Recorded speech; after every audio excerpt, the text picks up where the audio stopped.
our country. The name of our country. इसमें जम्बूद्वीप, सिंधु, इंडी, Hind, Hindustan, India और भारत, इसी को डिस्क्राइब करना है। इसमें थोड़ा सा हम बता देंगे, बाकी थोड़ा लिखा देंगे हिंदी और इंग्लिश दोनों में।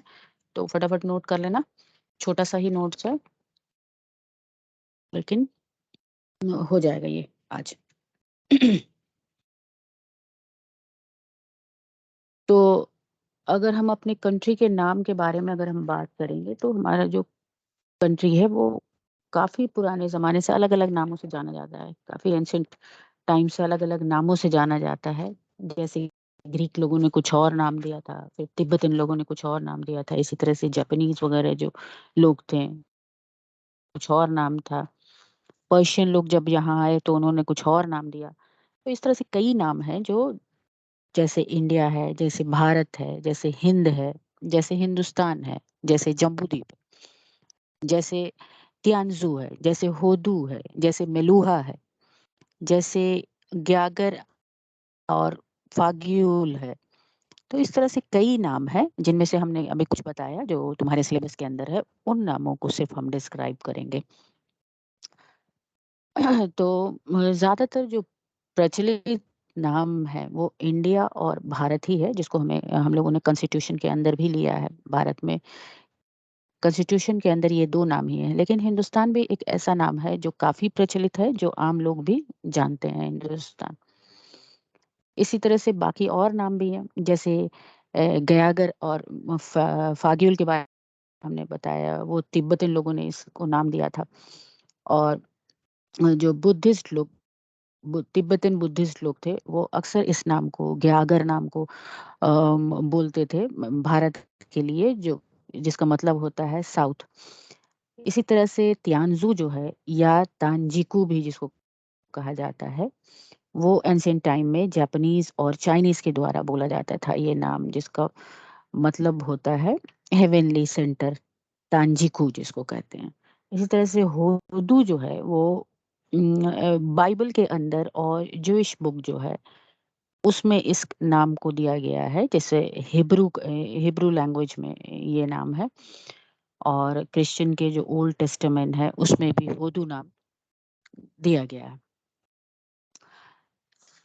तो अब हम थोड़ा-थोड़ा इसके डेफिनेशन की तरफ आते हैं। जम्बूद्वीप का तो सर ने लिखा दिया, लेकिन फिर भी थोड़ा-सा हम लिखवाएँगे इसको, तो एक साथ हो जाएगा ये वाला।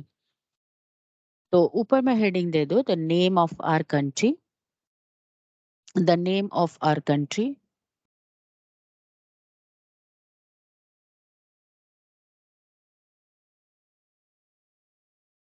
या फिर हिंदी में तुम लिख सकते हो भारत के कुछ नामों का इतिहास।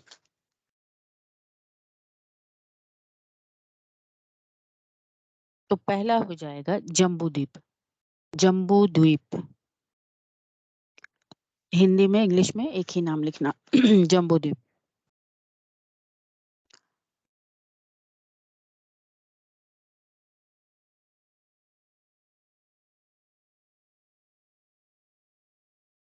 थोड़ा-थोड़ा बताते भी चलेंगे और लिखवाते भी चलेंगे।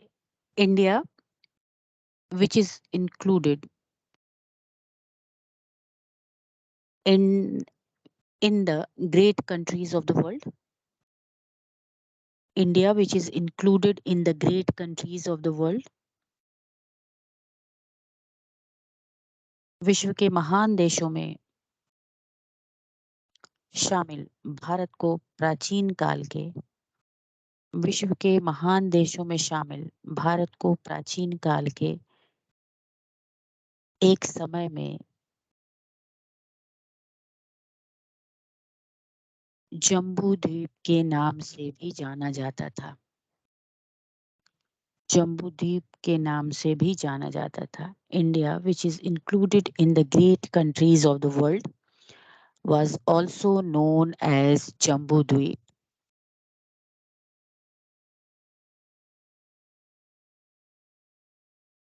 in ancient time.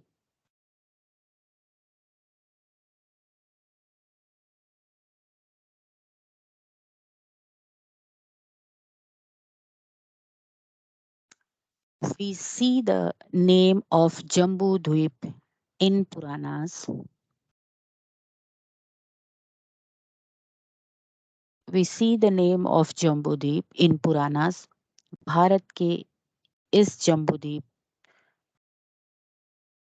नाम हमें पुराणों में देखने को मिलते हैं। भारत में जम्बूद्वीप नाम हमें पुराणों में देखने को मिलते हैं।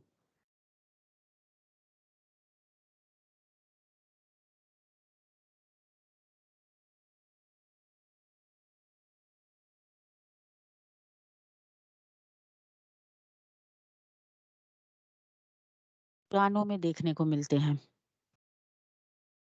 Beside this, we also find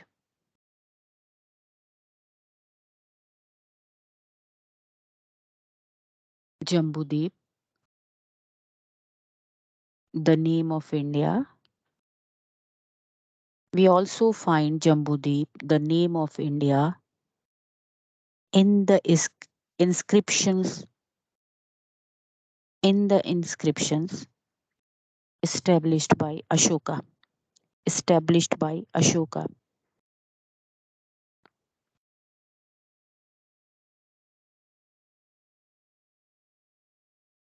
साथ ही भारत के जम्बूद्वीप नाम हमें अशोक द्वारा स्थापित कराए गए अभिलेखों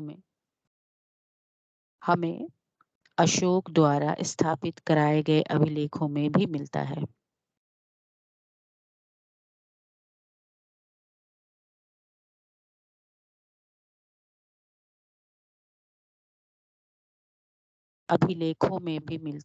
अशोक द्वारा स्थापित कराए गए अभिलेखों में भी मिलता है, जो कि ब्राह्मी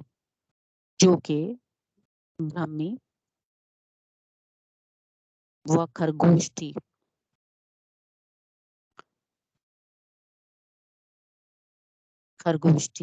लिपि में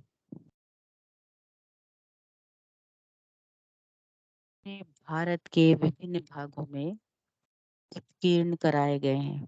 पूरे भारत के विभिन्न भागों में उत्कीर्ण कराए गए हैं।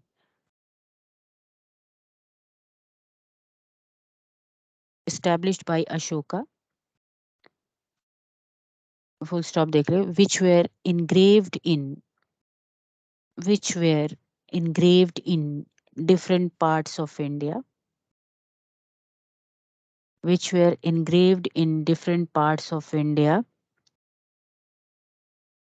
in Brahmi and Khargoshti script.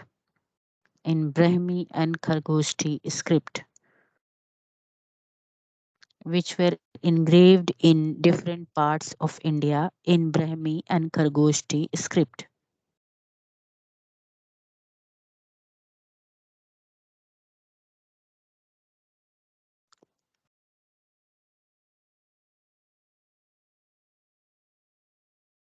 In Buddhist text,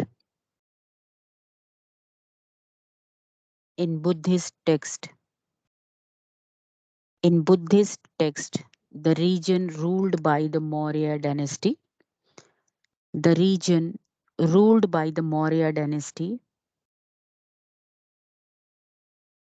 is called Jambudweep. Jambudvipa. In Buddhist text, the region ruled by the Maurya dynasty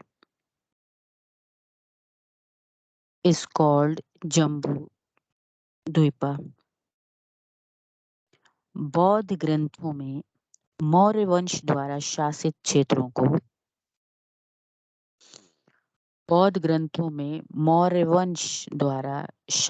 क्षेत्रों को जम्बूद्वीप कहा गया है।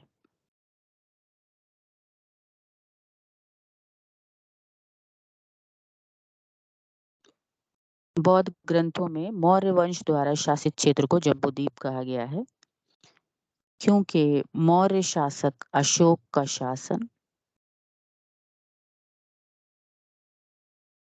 क्योंकि मौर्य शासक अशोक का शासन क्षेत्र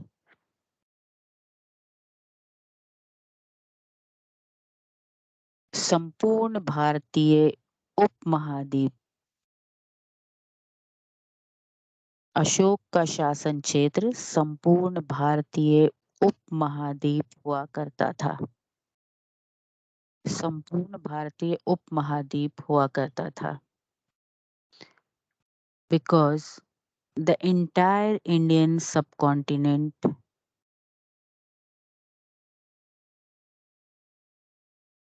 was because the entire Indian subcontinent was under the rule of Maurya ruler Ashoka. Was under the rule of Maurya ruler Ashoka.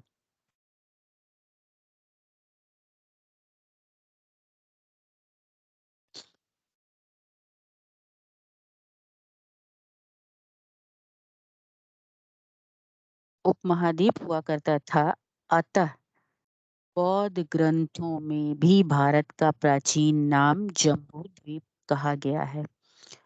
बौद्ध ग्रंथों में भी भारत का प्राचीन नाम जम्बूद्वीप कहा गया है।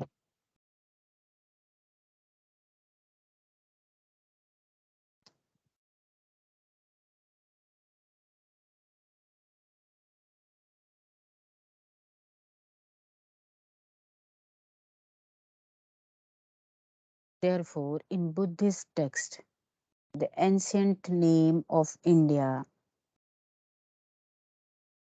has been called Jambudvip. Therefore, in Buddhist text, the ancient name of India has been called Jambudvip.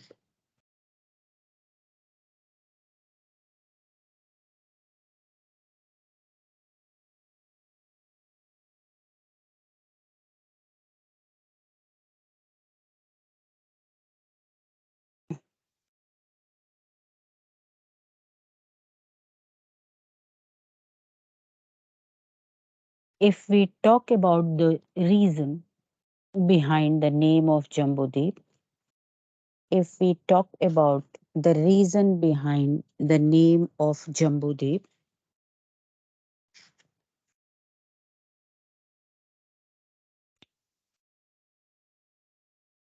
if we talk about the reason behind the name of Jambudvip, यदि हम भारत के जम्बूद्वीप नाम पड़ने के कारणों की बात करें, यदि हम भारत के जम्बूद्वीप नाम पड़ने के कारणों की बात करें, तो ऐसा कहा जाता है कि इस क्षेत्र में तो ऐसा कहा जाता है कि इस क्षेत्र में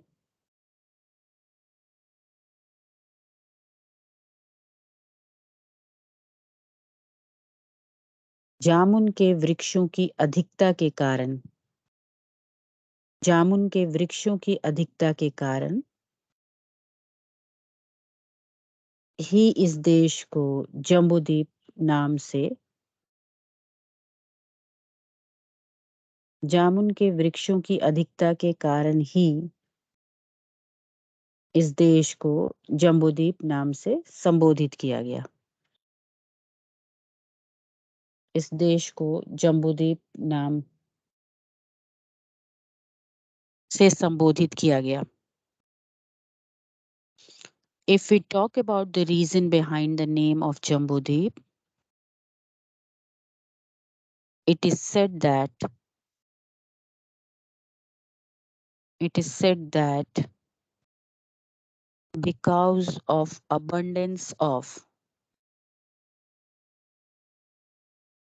jambu trees या jamun trees, because of abundance of jamun trees in this region, the country called Jambudvipa. The country called Jambudvipa. ठीक है? जी, पौराणिक ये लिखना नहीं है, अभी हम जो बोल रहे हैं उसको सिर्फ़ ऐसे ही बताने के लिए। जम्बूद्वीप जो था, जो पौराणिक काल के अंदर पूरे अगर वर्ल्ड को देखें, वर्ल्ड मीन्स न्यू वर्ल्ड को नहीं, यानी जो साउथ अमेरिका और नॉर्थ अमेरिका को छोड़ कर के इधर जितने नोन वर्ल्ड थे, इनको अगर हम देखते हैं तो 7 द्वीपों में बाँटा गया था उस वक़्त पौराणिक काल में, जिसको सप्तद्वीप भी कहा जाता है। 7 द्वीपों में जो जम्बूद्वीप था वो मिडल यूरोपियन कॉन्टिनेंट जो था, वो जम्बूद्वीप कहा जाता है उसमें। उसमें भारत के अलावा और भी कंट्रीज़ अभी की जो है उस वक़्त आती थी।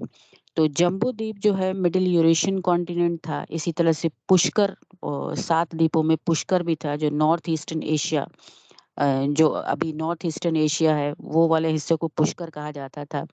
इसी तरह से शक जो था वो नॉर्थ ईस्टर्न चाइना के हिस्से को या आइलैंड एरिया जो है उसको शक कहा जाता था। आइलैंड एरिया का मतलब जो इधर इंडोनेशिया जो जावा, सुमात्रा वगैरह का इलाका है। इसी तरह से शालमाली जो है, शालमाली कहा जाता था ईस्टर्न अफ्रीका और मडागास्कर के रीजन को।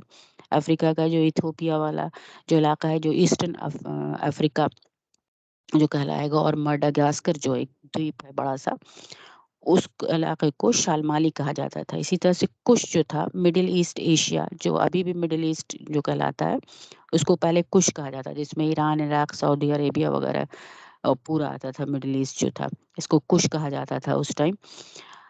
और पलक्ष कहा जाता था जो मेडिटेरेनियन के आसपास का इलाका था, यानी जो भूमध्य सागरीय क्षेत्र के आसपास का इलाका जो था उसको पलक्ष कहा जाता था। इसी तरह से क्रॉन्च जो था वो मेनली जो यूरोपियन कॉन्टिनेंट था, इसको क्रॉन्च कहा जाता था। तो इसी तरह से 7 द्वीप थे, पौराणिक काल में इन अलग-अलग नामों से जाना जाता था। और हर द्वीप में जिस तरह से अभी देश है, हर कॉन्टिनेंट में जिस तरह से अभी कंट्रीज़ हैं, उस तरह से कंट्रीज़ भी माना जाता था, जिस कंट्रीज़ को वर्ष कहा जाता था। जैसे इंडिया को भारतवर्ष कहा जाता है, जिसको अभी जम्बूद्वीप में ही जो लोकेटेड था, भारतवर्ष जो था वो जम्बूद्वीप के अंदर ही आता था। जिसको कहा जाता है कि मेरू माउंटेन के आसपास का इलाका, मेरू माउंटेन या मेरू प्लेटो जो है उसके आसपास का। मेरू एक्चुअली उस वक़्त पामीर के इलाके को कहा जाता था, जो अभी पामीर नॉर्थ हम कहते हैं, वो आसपास के इलाके को भारतवर्ष कहा जाता था। इसी तरह से किमपुरुष वर्ष था, हरिवर्ष जो हेरात का इलाका है वो हरिवर्ष कहलाता था। भद्रावर्ष जो भद्राश्वा वर्ष कहलाता था नॉर्थ का। और रामायक जो है अम, रामायक वर्ष 1 मिनट। और जो नॉर्थ का इलाका था वो रामायक वर्ष जिसमें साउथ वेस्ट सिकियांग का जो रीजन आता था। इसी तरह से जो वेस्ट में या पश्चिम में जो लोकेटेड था इसको केटुमाल का वर्ष कहा जाता था। तो अलग-अलग कॉन्टिनेंट के अंदर जो कंट्रीज़ थी, उन कंट्रीज़ को वर्ष नाम से कई वर्ष की तरह जैसे अभी हमने बताया भारतवर्ष, केम्पुरा वर्ष, हरिवर्ष, भद्राश्वा वर्ष, रामायक वर्ष, केटुमल वर्ष, तो इस तरह से कंट्रीज़ थी। जम्बूद्वीप एक्चुअली सेंट्रल पार्ट जो मेरू माउंटेन के आसपास का इलाका, Meru mountain that is Pamir जो अभी का पामीर है। इसमें कई नदियाँ भी बहती थीं, जिसमें एक नदी सीता नदी कहलाती थी उस वक़्त। इसी तरह से स्वामेक्षु था जिसको आमू नदी जो अभी कहलाती है, किशनगंगा थी, भद्रा रिवर थी। इस तरह से कई रिवर और कई पहाड़ों के बारे में भी ज़िक्र है इस जम्बूद्वीप के बारे में। तो ख़ैर ये सब ज़्यादा लिखने की ज़रूरत नहीं है, लेकिन नेम ऑफ़ द कंट्री में जिस जो हमने अभी लिखाया है इसको कर लीजिएगा, या इससे और ज़्यादा अगर कहीं होता है तो कर लीजिए। पहला तो हो गया जम्बूद्वीप, दूसरा पॉइंट है हिंदुस्तान। दूसरा है हिंदुस्तान या सिंधुस्तान भी कहते हैं इसको।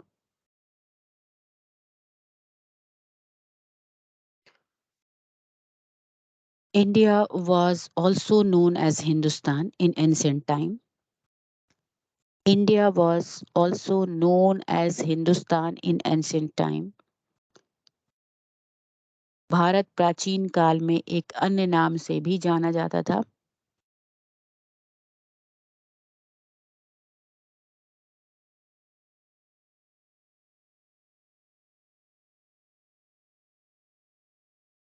भारत प्राचीन काल में एक अन्य नाम से भी जाना जाता था।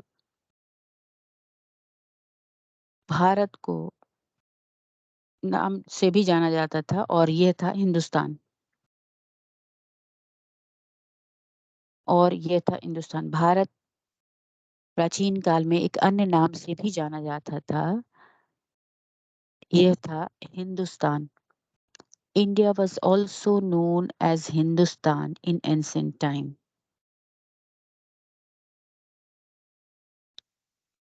In ancient time, this name was given by Iranian and Persian. This name was given by Iranian and Persian.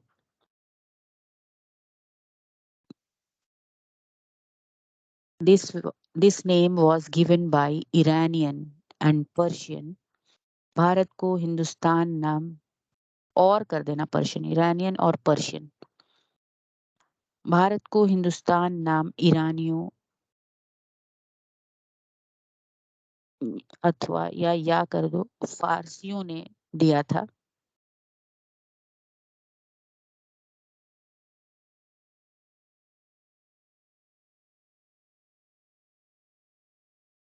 फारसियों ने दिया था। The credit for invading India for the first time. The credit for invading India for the first time. The credit for invading India for the first time goes to the Iranian. Goes to the Iranian. Bharat पर पहली बार आक्रमण करने का श्रेय। भारत पर पहली बार आक्रमण करने का श्रेय ईरानियों को जाता है। भारत पर पहली बार आक्रमण करने का श्रेय ईरानियों को जाता है। The credit for invading India for the first time goes to Iranian.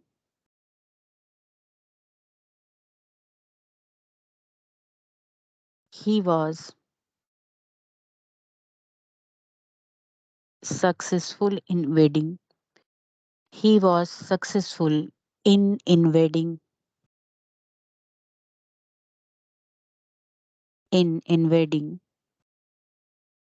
northwest India in 6th century BC. In 6th century BC.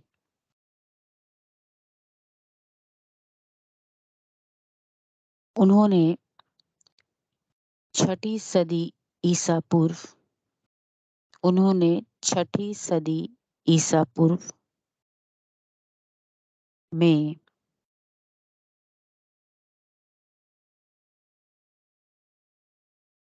उत्तर पश्चिम भारत पर उत्तर पश्चिम भारत पर आक्रमण करने में सफलता प्राप्त की थी।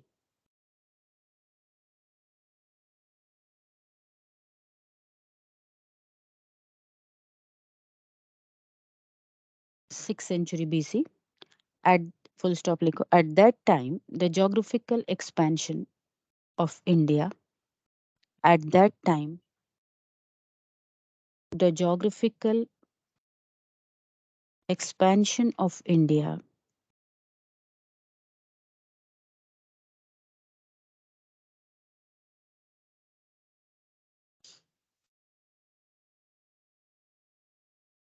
the geographical expansion of India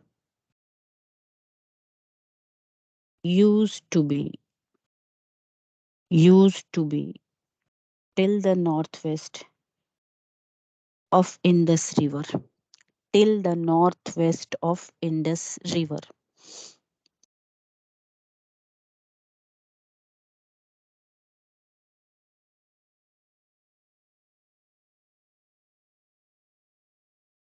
Madhya Asia या ईरान की ओर से आने पर मध्य एशिया या ईरान की, एक मिनट, ऐसा लिखो, उस समय भारत का भौगोलिक विस्तार, उस समय भारत का भौगोलिक विस्तार पश्चिमोत्तर भारत की सिंधु नदी तक हुआ करता था। पश्चिम उत्तर भारत की सिंधु नदी तक हुआ करता था। पश्चिमोत्तर भारत की सिंधु नदी तक हुआ करता था।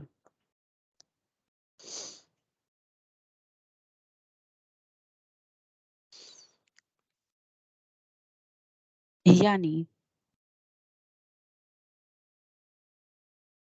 मध्य एशिया या ईरान की ओर से आने पर, यानी मध्य एशिया या ईरान की ओर से आने पर सिंधु नदी ही भारत की सीमा होती थी। सिंधु नदी ही भारत की सीमा होती थी। That means when coming from Central Asia or Iran, that means when coming from Central Asia or Iran,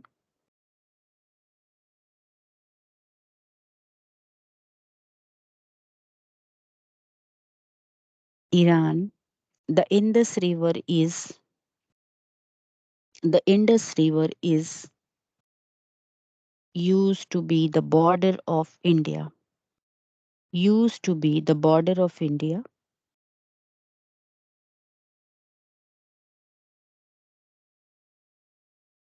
the border of India, and it was said that,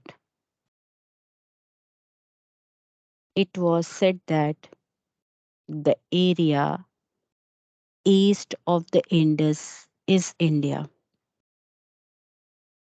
and it was said that the area east of the Indus is India. अर्थात मध्य Asia या Iran की ओर से आने पर सिंधु नदी ही भारत की सीमा होती थी। सिंधु नदी ही भारत की सीमा होती थी और ऐसा कहा जाता था, और ऐसा कहा जाता था कि सिंधु के पूर्व की ओर का क्षेत्र भारत है। और ऐसा कहा जाता था कि सिंधु के पूर्व की ओर का क्षेत्र भारत है।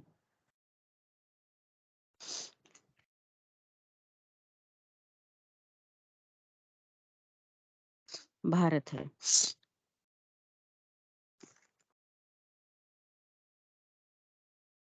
चूंकि ईरानी भाषा में,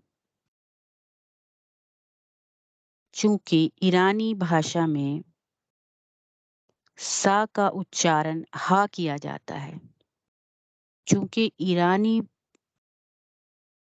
भाषा में सा यानी सिंधु वाला सा का उच्चारण हा किया जाता, हिंदुस्तान वाला सा का उच्चारण हा किया जाता था, because S was pronounced H, because S यानी Sindhu was pronounced H in Iranian language. In Iranian language. That is why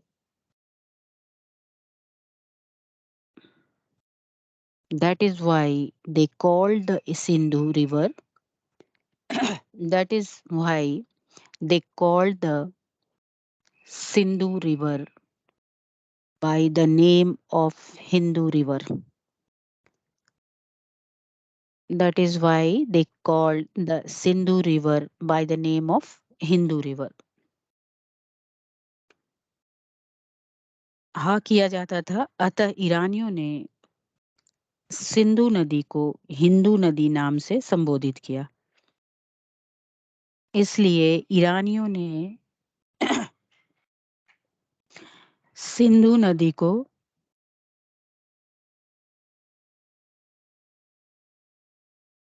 ईरानियों ने सिंधु नदी को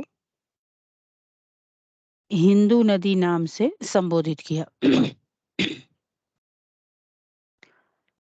हिंदू नदी नाम से संबोधित किया। And the area near Sindhu called Hindustan, and the area near Sindhu called Hindustan.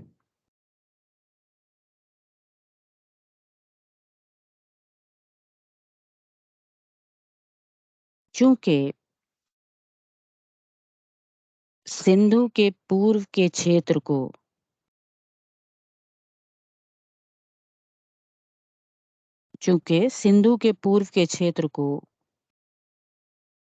उन्होंने सिंधु का प्रदेश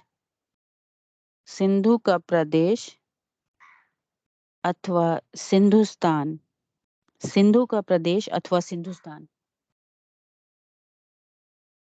कहना चाहते थे, और वे सिंधु को हिंदू कहते थे, और वे सिंधु को हिंदू कहते थे। अतः उन्होंने सिंधुस्तान को हिंदुस्तान कहा। अतः वह सिंधुस्तान को हिंदुस्तान कहा। By the name of Hindu river and the area near the Sindhu called Hindustan.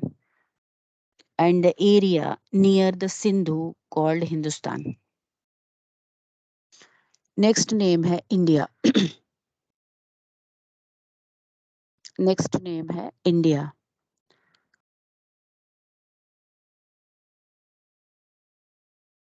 Bharat also got the name India in ancient time.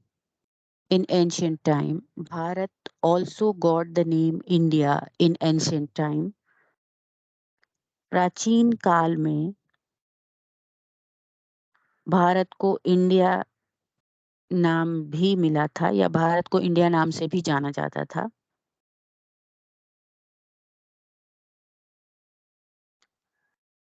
Bharat को इंडिया नाम से भी जाना जाता था। भारत को इंडिया नाम से संबोधित यूनानियों ने किया। भारत को इंडिया नाम से संबोधित यूनानियों ने किया।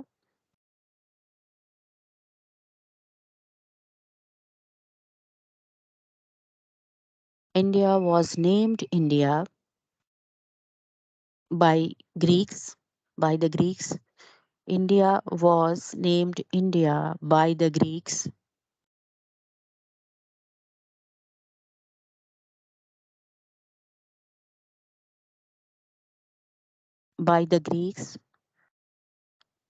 The invasion took place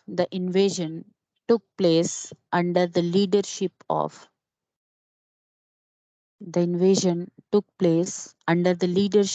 the Greek ruler Alexander.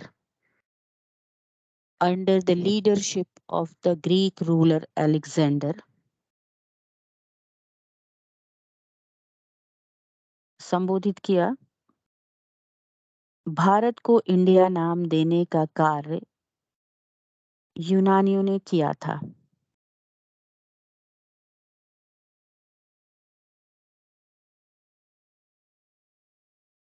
Bharat पर दूसरा विदेशी आक्रमण यूनानियों के द्वारा ही किया गया था। भारत पर दूसरा विदेशी आक्रमण यूनानियों द्वारा ही किया गया था, जो कि सिकंदर के नेतृत्व में हुआ था। नेतृत्व में हुआ था, under the leadership of Greek ruler Alexander. नेतृत्व में हुआ था। यूनानी भाषा में सा का उच्चारण नहीं होता है। यूनानी भाषा में सा, सिंधु वाला सा का उच्चारण नहीं होता है। S is not pronounced in Greek language. Est is not pronounced in Greek language. That's why they called Sindhu River as Indu River. That's why they called Sindhu River as Indu, Indu River, as Indu River. यूनानी भाषा में सा का उच्चारण नहीं होता है, इसलिए उन्होंने सिंधु नदी को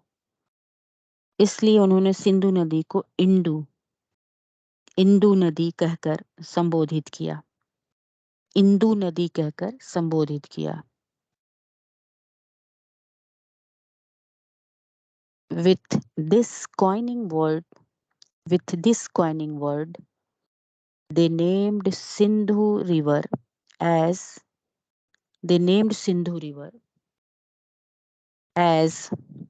Indus River.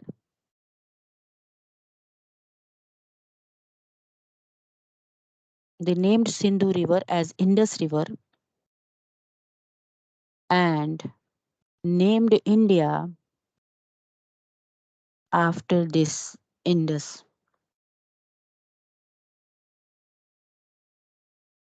After this Indus, which is known even today.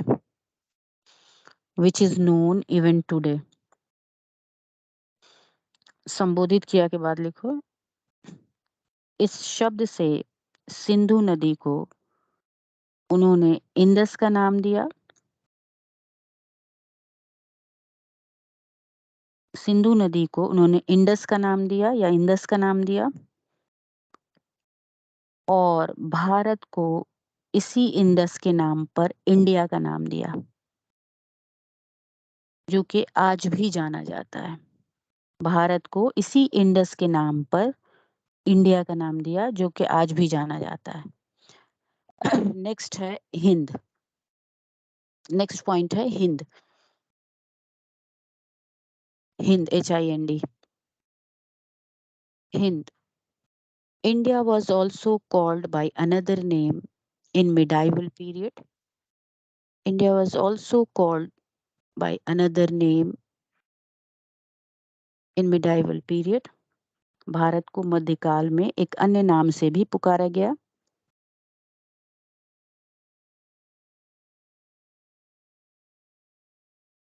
जो कि हिंद है, that is Hind.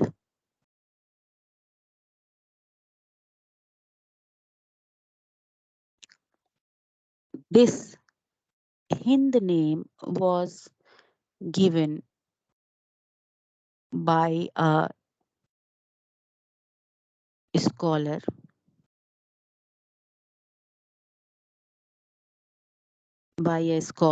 Amir Khusro. This Hind name was given by a scholar named Amir Khusro.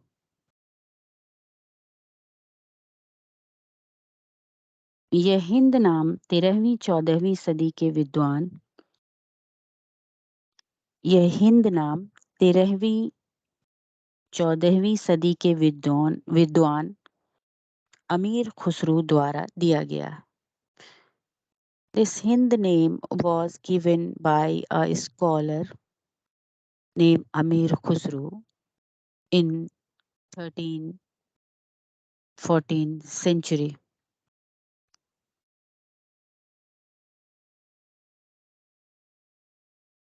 Amir Khusro was the disciple of Hazrat Nizamuddin Aulia.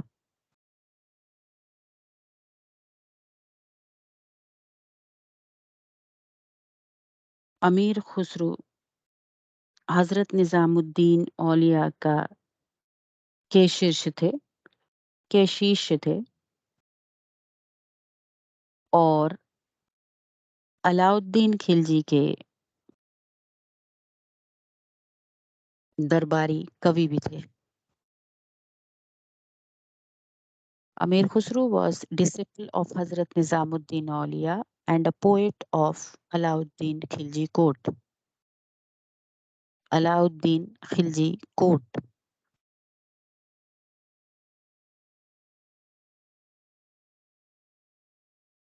He called India not only by the name of Hind, not only by the name of Hind,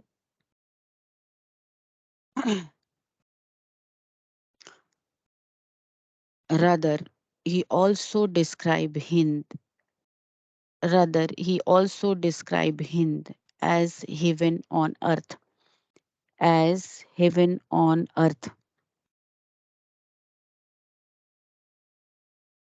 Alauddin Khilji के दरबारी कवि दरबार में कवि भी थे। उन्होंने भारत को न केवल हिंद नाम से संबोधित किया, बल्कि उसने हिंद अर्थात भारत को पृथ्वी का स्वर्ग भी बताया। भारत को पृथ्वी का स्वर्ग भी बताया।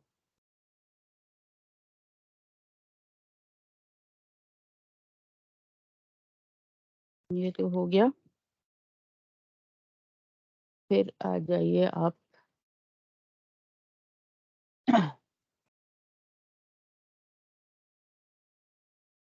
Bharat.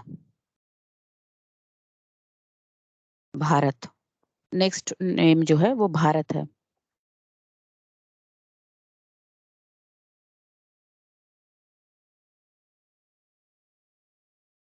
Bharat. The name Bharat has been derived from the name Bharat has been derived from the ancient king of the name Bharat has been derived from the ancient king of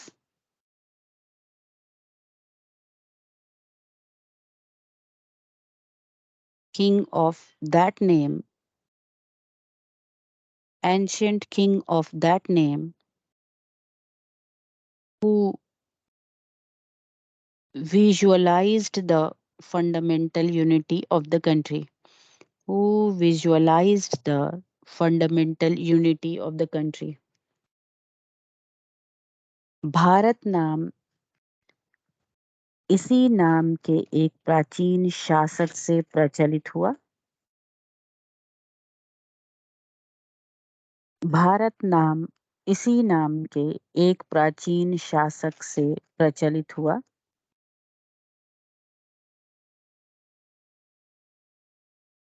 प्रचलित हुआ।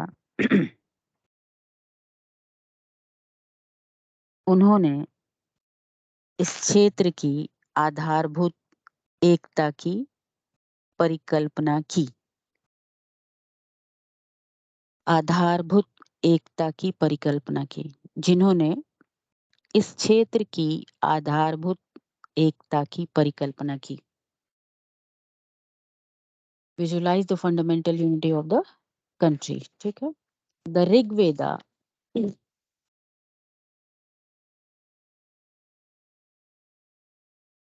the Rig Veda first mentions him as a leader of powerful Aryan tribe. The Rig Veda first mentions him as a leader of powerful Aryan tribe. Rigveda में इन्हें आर्यों के एक शक्तिशाली ऋग्वेद में इन्हें आर्यों के एक शक्तिशाली जन यानी ट्राइब, एक शक्तिशाली जन का मुखिया बताया गया है।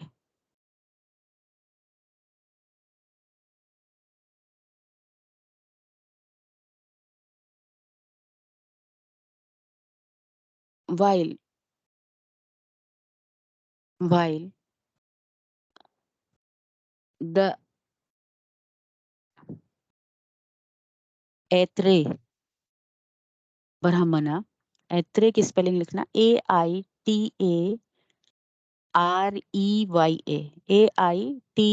AITAREYA, ऐत्रे ब्राह्मणा refers to his coronation ceremony.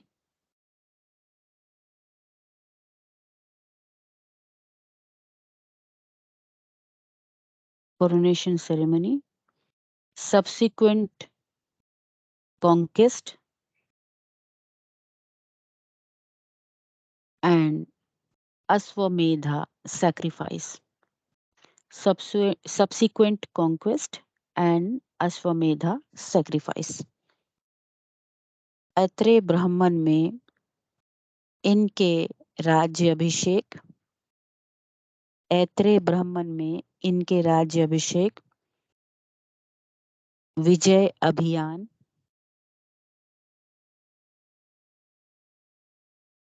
विजय अभियान एवं अश्वमेध का उल्लेख मिलता है। अश्वमेध का उल्लेख मिलता है।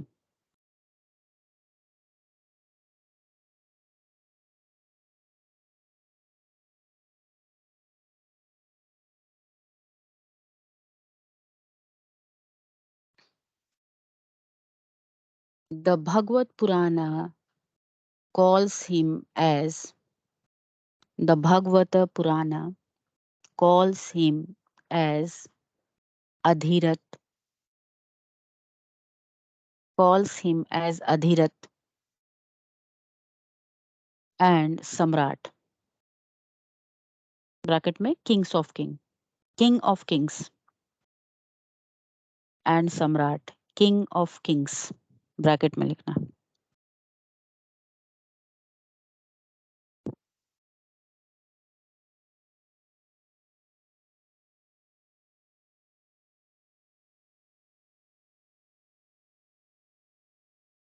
भागवत पुराण में इन्हें अधिराट एवं सम्राट के अधिराट एवं सम्राट के अलंकरणों से विभूषित किया गया है।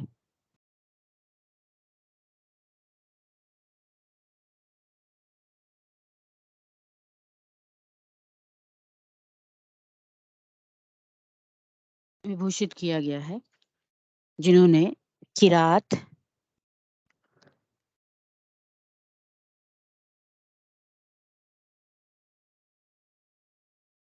किरात जिन्होंने किरात, पौंडर आदि अनिवार्य, पौंडर आदि अनिवार्य, सॉरी अनिवार्य नहीं, अनार्य आदि अनार्य प्रजातियों के आर्यीकरण में महत्वपूर्ण भूमिका अदा की है। आर्यीकरण में महत्वपूर्ण भूमिका अदा की है।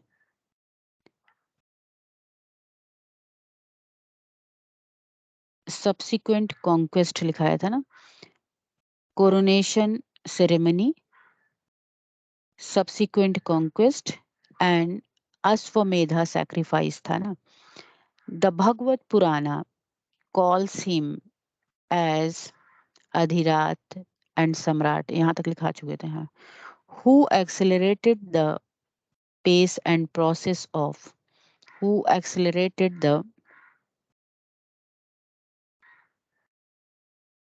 the process of Aryani session, Aryanization,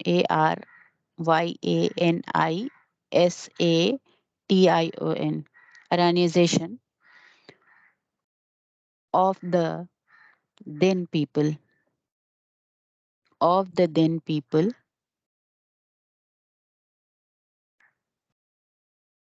the Kiratas, Kiratas, Kiratas, Paundaras, Paundaras, RAS and others. थोड़ा सा और लिख लो. According to another legend, Bharat. According to another legend, Bharat, Bharat लिखो, was the son of King Dushyant. Bharat was the son of King Dushyant.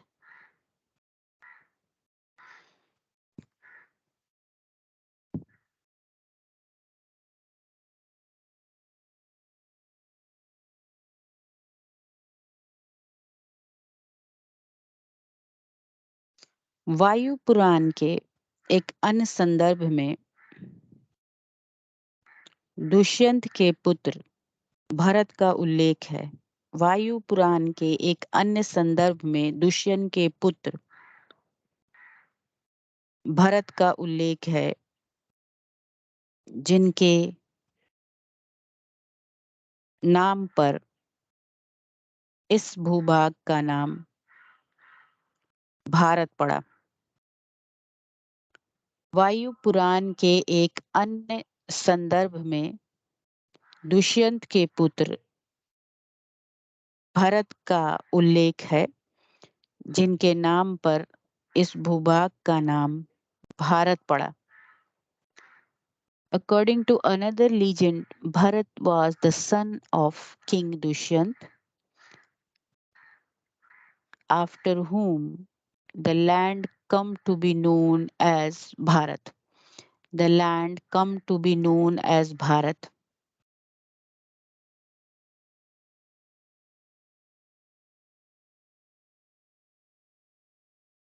The land come to be known as Bharat.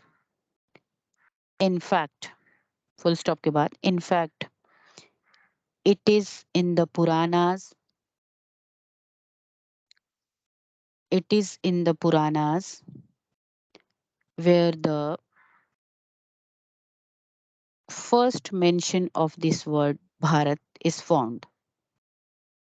In fact, it is in the Puranas where the first mention of this word Bharat is found.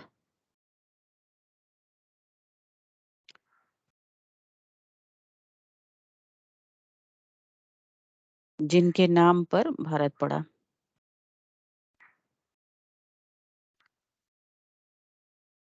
वास्तव में भारत शब्द का सर्वप्रथम उल्लेख पुराणों में ही मिलता है.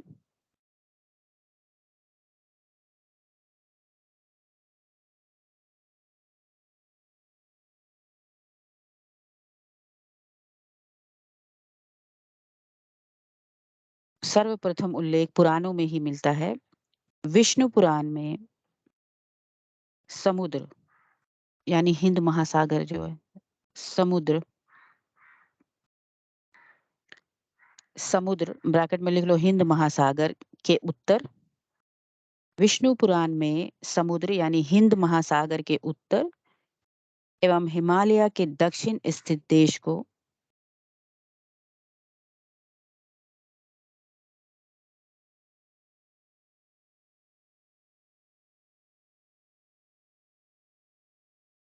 हिमालय के दक्षिण, हिंद महासागर के उत्तर एवं हिमालय के दक्षिण स्थित देश को भारत एवं उसके निवासियों को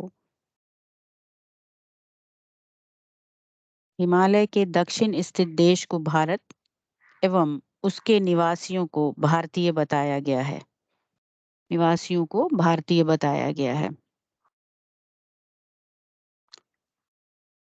According to Vishnu Puran, the piece of earth, according to Vishnu Puran, the piece of earth lying north of the ocean, lying north of the ocean, bracket में Indian Ocean, and south of the Himalayas is called Bharat. and south of the Himalayas is called Bharat.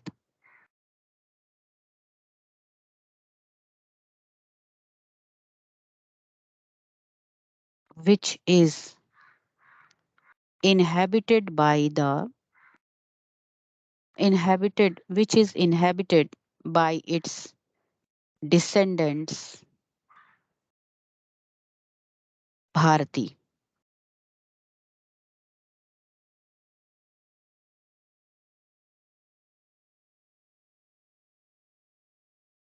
निवासियों को भारत एवं उसके निवासियों को भारती बताया। ये descendant Bharti. तो ये वाला तुम्हारा नोट्स कंप्लीट हो गया है। इसमें कुछ बचा होगा तो फिर बाद में क्लास में जाए जिस तरह से भी देना होगा कुछ दे दिया जाएगा। तो ये नोट्स कंप्लीट हो गया तुम्हारा। तो इसमें कितने पॉइंट्स हो गए नेम ऑफ आवर कंट्री में? पहले थोड़ा सा इंट्रोडक्शन पार्ट दे देना है, फिर जम्बूद्वीप, हिंदुस्तान या जो भी अलग से अगर आएगा, पता नहीं किस टाइप का क्वेश्चन आएगा, फर्स्ट टाइम है इसलिए पता भी नहीं उतना ज्यादा। तो अगर लॉन्ग आंसर टाइप आएगा तो इसी तरह से इलेबोरेट करके लिख देना, और नहीं तो हो सकता है कि किस तरह का आएगा, वो पहली बार है इसलिए पता भी नहीं है। तो ये सारे पॉइंट्स जो हमने बताए हैं इसको इस तरह से बना करके रख लो, और जिस तरह का भी हो, जिस तरह का क्वेश्चन आएगा उस तरह से ये करना। हो सकता है कि ऑब्जेक्टिव भी आ सकता है, मे बी, पता नहीं है अभी। तो ठीक है, ये कंप्लीट हो गया।